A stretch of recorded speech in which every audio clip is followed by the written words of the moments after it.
बता दे तो सही। मुख्यमंत्री भजनलाल शर्मा के काफिले की सुरक्षा व्यवस्था के दौरान जयपुर के जगतपुरा महल रोड पर जो हुआ उसने सरकार की संवेदनशीलता पर बड़ा सवाल खड़ा कर दिया। सड़क किनारे मोमोज का ठेला हटाने की कार्रवाई हुई, अफरा तफरी मची और पुलिस के धक्के से खोलता हुआ पानी ऋषु गुप्ता के शरीर पर गिर गया। सीना, हाथ और शरीर का बड़ा हिस्सा बुरी तरह झुलस गया, चमड़ी तक उधड़ गई। एक गरीब बेटी की जिंदगी पल भर में बदल गई। लेकिन इस घटना के इतने दिन बीत जाने के बावजूद आज तक न तो सीएम साहब की ओर से कोई प्रतिक्रिया सामने आई और न ही बीजेपी के किसी स्थानीय नेता ने, विधायक ने किसी तरह की कोई राहत की बात की। हाँ, नेता प्रतिपक्ष और पूर्व सीएम गहलोत ने जरूर इस मामले को सरकार तक पहुंचाने की कोशिश की, सरकार को फटकार भी लगाई। पेश है एक रिपोर्ट। हादसे के बाद ऋषु को अस्पताल ले जाया गया, जहां प्राथमिक उपचार के बाद उसे 2 दिन बाद छुट्टी दे दी गई। लेकिन घर लौटने के बाद जब ऋषु ने अपने आप को आईने में देखा तो खुद की तस्वीर से डर लगने लगा। एक खूबसूरत सी युवती जिसकी शादी को लेकर परिवार तैयारी में जुटा था, अब क्या होगा भविष्य का सवाल उसके दिमाग में घूमने लगा, क्योंकि अब उसका आधा शरीर पानी से झुलसने के कारण कुरूप हो चुका था, चमड़ी जल चुकी थी, काला बदन कर चुका था। तो उसको यही सोच कर डर रही थी। ऋषु बताती है कि पिता की मौत के बाद परिवार की जिम्मेदारी दोनों बहनों पर आ गई थी। करीब 1 महीने पहले ही उन्होंने मोमोज का ठेला लगाकर परिवार का गुजारा शुरू किया था। अब हादसे के बाद वो काम करने की स्थिति में नहीं है। ऋषु कहती है कि अब मेरी शादी कैसे होगी, मेरा आधा शरीर जल चुका है, कौन मेरे से शादी करेगा, कैसे सब कुछ चलेगा, पूरा जीवन पड़ा है, परिवार का खर्चा कैसे चलेगा, और अब तो ठेला लगाने में भी डर लगने लगा है। घटना ने मीडिया में प्रमुखता से जगह तो बनाई, लेकिन अब तक मुख्यमंत्री भजनलाल शर्मा की ओर से न तो इस विषय पर कोई सार्वजनिक रूप से कोई प्रतिक्रिया आई और न ही पीड़िता से मुलाकात या कोई सीधे सहायता की कोई घोषणा हुई। यही चुप्पी विपक्ष को सरकार पर हमला करने का मौका दे रही है। इस घटना के बाद नेता प्रतिपक्ष टीकाराम जूली, कांग्रेस के प्रदेश अध्यक्ष गोविंद सिंह डोटासरा पीड़िता से उनके मिलने उनके घर पहुंचे, हर संभव मदद का भरोसा दिलाया। वहीं पूर्व मुख्यमंत्री अशोक गहलोत ने भी बयान जारी कर कहा कि जिन घटनाओं में मुख्यमंत्री के काफिले या प्रशासनिक व्यवस्था का नाम जुड़ता है, उनमें मुख्यमंत्री को तुरंत संज्ञान लेकर पीड़ित से संवाद करना चाहिए और हर संभव मदद सुनिश्चित करनी चाहिए। पूर्व मुख्यमंत्री के बयान के बाद नगर निगम के कुछ अधिकारियों ने पीड़िता से मुलाकात जरूर की है, मदद का भरोसा भी दिया है, लेकिन अब तक कोई ज्यादा मामला हुआ नहीं है, आर्थिक घोषणा नहीं हुई है। नई जिम्मेदार पुलिसकर्मी जो इस मामले में पूरे दोषी थे, जिनका वीडियो भी वायरल हो रहा है, उन पर किसी तरह की कार्रवाई की गई है। ये एक दुर्घटना नहीं, छोटे कारोबारियों की असुरक्षा भी उजागर करता है, जो रोजगार कमाकर अपना परिवार चलाते हैं। यदि प्रशासन चाहता तो पीड़िता को तत्काल सहायता उपलब्ध करा सकता था, पर इलाज का खर्चा उठा सकता था, कोई वैकल्पिक रोजगार या ठेला, डेयरी अथवा वेंडिंग जोन में स्थायी जगह उपलब्ध करा सकता था। एक बार खुद पूर्व मुख्यमंत्री अशोक गहलोत को सुने, वो क्या कह रहे हैं। मुख्यमंत्री ने कहा था कि लाल बत्ती में रुकूंगा, मेरे कारण से कोई ट्रैफिक डिस्टर्ब नहीं हो। अब कोई पूछे उनको, वो तो कोई बात नहीं, मैं भी नहीं चाहता रुके, क्योंकि सिक्योरिटी कोई बदतमीजी कर दे, कोई कुछ भी कर दे, तो मुख्यमंत्री को लाल बत्ती में तो रुकने की जरूरत नहीं है। मैंने उनके स्टेटमेंट को उस पर भी खारिज किया था कि ये अच्छी बात नहीं है, पर उनका जो कमिटमेंट था उन्होंने कोई जस्टिफाई नहीं किया कि नहीं मैं क्यों नहीं रुक रहा हूँ। ठीक है, कोई बात नहीं, पर उनके कारण से पुलिस वालों को ऐसा माहौल बना रखा है हड़बड़ी का, इतने घबरा जाते हैं कि मुख्यमंत्री निकाले, पता नहीं क्या हो जाएगा हमारा। उस चक्कर में आपने गरीब ठेले वालों के गर्म पानी को उछल के वो धक्का दिया, ठेले को कुछ किया कि आप बताइए, वो गरीब परिवार यूपी का आया हुआ है, क्या बीत रही होगी परिवार पर।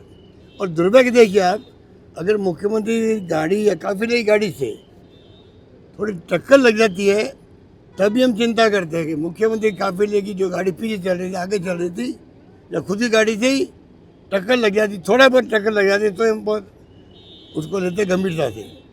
दुर्भाग्य देखिए, इतनी बड़ी उनके जल गई, लेडीज़ काफ़ी अच्छा जल गया, फिर पूछताछ नहीं करी, इलाज कराने की उनको कोई एक कमिटमेंट होता है ना आदमी का, वो भी नहीं किया, कोई मदद भी नहीं करी। ऐसी मैं समझता हूँ कि ऐसी सरकार संवेदनहीन ये भी पहली बार आई राजस्थान के अंदर। लेकिन सबसे बड़ी बात है कि इस पूरे घटनाक्रम में जो मुख्यमंत्री साहब है उनका नाम आ रहा है कि साहब वो वहाँ जा रहे थे, उस रूट पर जा रहे थे, तो उनके आवागमन को देखते हुए जो पुलिस कार्रवाई होती है वो कार्रवाई की गई थी और वहाँ पर जो नॉन वेंडिंग जोन में जो ठेले खड़े थे उनको हटाने की काम चल रहा था। बहुत अच्छी बात है, क्योंकि जब सीएम आते हैं तो ऐसा होता है, आमतौर पर होता है। लेकिन जब वो जो ऋषि गुप्ता और उसकी बहन है, दोनों पुलिस वालों से रिक्वेस्ट करी थी कि हमारे ठेले में मोमोज बनाने का गर्म पानी है तो हम थोड़ा हटा लेंगे, आप धक्के मुक्के मत करो। लेकिन पुलिस को क्योंकि अपनी नौकरी बचानी होती है तो वो किसी ने, पुलिस वाले ने उस ठेले को धक्का मार दिया। जैसे ही धक्का मारा तो मोमोज का जो बर्तन था वो गिरा और गिरते ही वो पानी ऋषि गुप्ता के शरीर पर गिर गया, जिसके कारण वहीं चीखने चिल्लाने लगी और वहीं वो एक तरह से उसको वहाँ से अस्पताल ले जाया गया। ये घटना सीधे सीधा मुख्यमंत्री के काफिले, मुख्यमंत्री के दौरे से जुड़ी हुई है। इसीलिए जो नेता प्रतिपक्ष है या कांग्रेस के जो प्रदेश अध्यक्ष है या पूर्व मुख्यमंत्री अशोक गहलोत है, उनको इतना सब कुछ कहने का अवसर मिला है और इतना सब कुछ कहने के बावजूद भी मुख्यमंत्री जी ने अभी तक कोई इस मामले में प्रसंज्ञान नहीं लिया है। सबसे बड़ी शर्म की बात है। लेकिन अब तक ऐसा कोई ठोस कदम सामने नहीं आया। जवाबदेही जो है किसी की तय नहीं की गई। अभी तक उन पुलिस वालों के खिलाफ क्या कार्रवाई की गई ये भी बात सामने नहीं आई। जयपुर शहर में सबसे बड़ी बात है कि वैश्य समाज बहुत बड़ा है। जयपुर शहर में इतना बड़ा वैश्य समाज है कि एक एक रुपया भी डोनेट करता तो शायद इस बेटी का जो आर्थिक स्थिति सुधर जाती। लेकिन वैश्य समाज की ओर से अभी तक किसी तरह की कोई प्रतिक्रिया सामने नहीं आई है, जबकि वैश्य समाज जयपुर शहर में बीजेपी का सबसे बड़ा वोट बैंक है, बहुत पैसे वाला भी है, धनाढ्य वर्ग भी है। अगर वैश्य वर्ग चाहता तो वो इस बेटी की मदद कर सकता था खुले हाथ से। अगर वो चाहता तो सीएम से मिलकर इस बेटी की मदद करवा सकता था। लेकिन वैश्य वर्ग के जो बड़े बड़े संगठन बनते हैं, बड़े बड़े नेता बनते हैं, किसी भी वैश्य वर्ग के नेता या सामाजिक संगठन के नेता या जो भारतीय जनता पार्टी या कांग्रेस में बैठे हुए नेता है, उन्होंने इस ऋषि गुप्ता की आवाज़ को मुख्यमंत्री तक पहुंचाने का काम नहीं किया। और सबसे बड़ी बात है कि ये चैनल जो अखबारों की सुर्खियां बनी पहले दिन, उसके बाद ऐसा नहीं है कि मुख्यमंत्री जी को इस घटना का पता नहीं होगा या उनके मीडिया सेल संभालने वाले लोगों को पता नहीं होगा। और जब इस तरह की घटनाएं आती है, जब विपक्ष सवाल उठाने लग जाता है, तब तो सीएम को आगे बढ़कर उसकी मदद खुले हाथ से करनी चाहिए, क्योंकि उन पर उंगली उठाने वाला कौन है? विपक्ष। और जब विपक्ष खुद कह रहा है कि उस बेटी की मदद होनी चाहिए मुख्यमंत्री जी की ओर से, तो फिर डर किस बात का? मुख्यमंत्री जी को चाहिए था कि जो बेटी झुलसी है, जिसका शरीर खराब हुआ है, उसकी मदद की जाए, उसको आजीविका का कोई साधन उपलब्ध कराते, उसकी आर्थिक मदद करते, उसके इलाज की व्यवस्था करते या कोई और व्यवस्था कर सकते थे। लेकिन कहीं न कहीं जहाँ पर देखा जा रहा है कि सरकार की संवेदनहीनता सामने आ रही है, उस वैश्य वर्ग की भी संवेदनहीनता सामने आई है, जो यहाँ बड़ी संख्या में मौजूद है, बड़े बड़े संगठन चलाता है, बड़े बड़े यहाँ पे प्रतिष्ठान उनके हैं, लेकिन उसके बावजूद उन्होंने उस पीड़ित बच्ची की मदद करने की कोशिश नहीं की, जिसके पिता का साया उठ चुका है, जो अपने परिवार का खर्चा चलाने के लिए एक सड़क पर ठेला लगाकर गुजारा कर रही थी। क्या ऐसे व्यक्ति की, ऐसे परिवार की मदद करने में भी लोगों को शर्म आती है? और सरकार तो माई बाप होती है। यदि मुख्यमंत्री जी का काफिला नहीं होता या उनकी सुरक्षा के दौरान ये हादसा घटित नहीं होता, किसी और नेता के दौरान भी ऐसा हो जाता, तो भी मुख्यमंत्री को तो विशेष अधिकार है, वो किसी को कुछ भी कर सकते हैं, किसी का भी भला कर सकते हैं। तो सबसे बड़ा सवाल यही है कि यदि मुख्यमंत्री के काफिले के दौरान हुई इस कार्रवाई में एक युवती गंभीर रूप से झुलस जाती है, तो उसकी जिम्मेदारी कौन लेगा? क्या संबंधित पुलिसकर्मियों या अधिकारियों की भूमिका की जांच नहीं होनी चाहिए? क्या पीड़िता को सम्मानजनक पुनर्वास मिलेगा? क्या यह मामला कुछ दिनों की सुर्खियों के बाद भुला दिया जाएगा?